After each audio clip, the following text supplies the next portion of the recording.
If you've been around the Vesteria community before, you might have seen my video, The Vesteria Community, and I hope you enjoyed it. So much so, perhaps, that you probably clicked on this video thinking that it was a sequel to that video, but I'm sorry to announce that it isn't, but in some aspects, it is. So if you feel entitled to click off this video with wanting some entertainment, feel free to do so, but if you've made it to this point, I think you might be more intrigued with what's going on here, because I'm going to be talking about certain aspects in Vesteria that have made way too much of an impression on the community.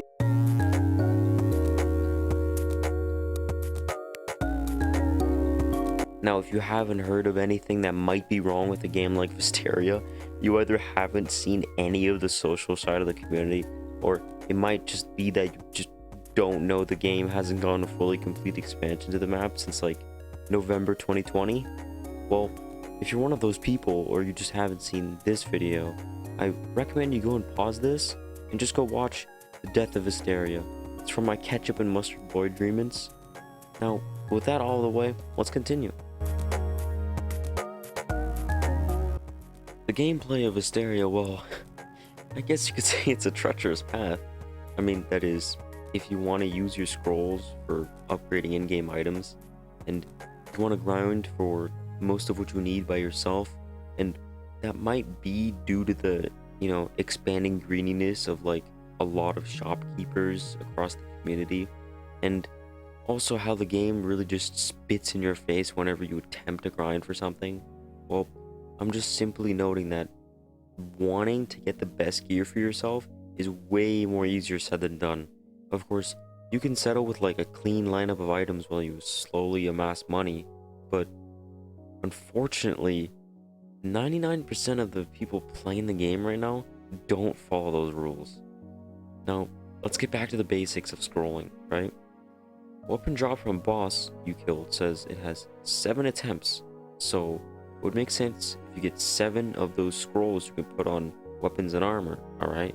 So, for the best tier of weapon, it makes sense if you can get 7 of those best scrolls in the game, and then use them on the weapon.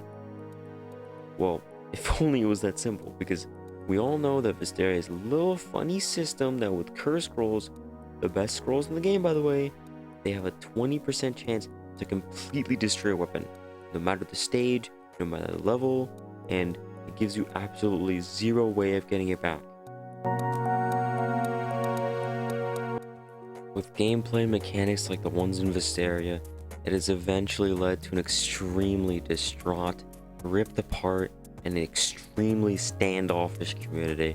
I just personally think whenever somebody says that, oh, the free-to-play destroyed the community, or oh, I think content creators ruined the game, I personally more so think it was just a combination of just like a lot of factors, and that really just pushed the community to its driving point.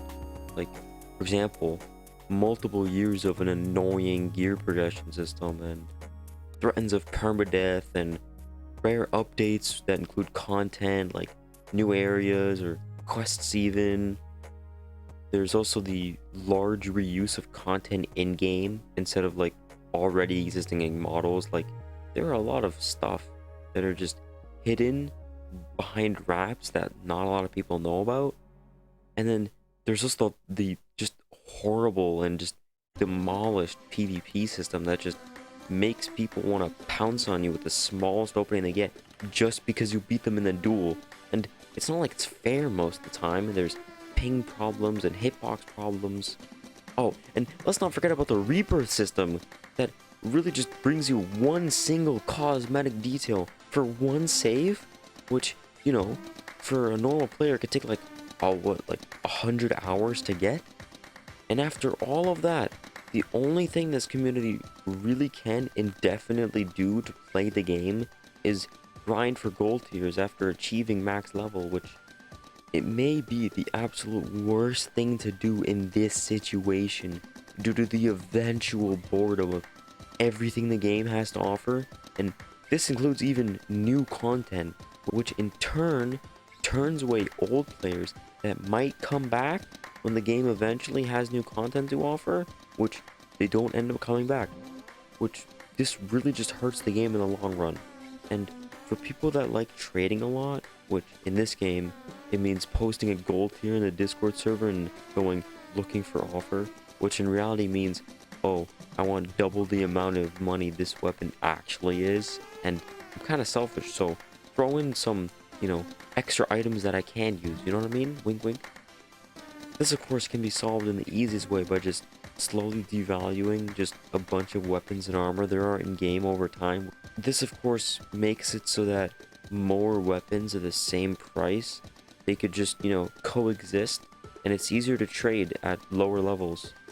This is what the game seems to be headed towards right now, but I don't know, who knows, let's just see. However, though, if a variant enchanting system actually does come out with the, all the rumors going on, and it'll be able to devalue variants and in turn making them actually possible to achieve for the new player, and it lets everybody else not have to pay 50 gold for a fierce incisor.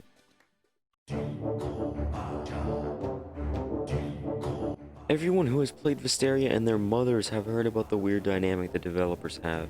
Like, it almost seems that they never talk to each other. Like, even some of the QAs and officials in the server have said this. However, recently it does seem like Bereza is trying here and there to slowly fix the game. Now that Kensai has gone and there isn't a community manager attempting to fix the game short term, which this clashes with Bereza wondering how he's gonna, make the game better long term. I personally hope that the few things I said previously do end up happening, for the better of the game and the community. And by the way, if Big Boy Bereza is actually watching this video right now, just remember that people really do want to see this game finished.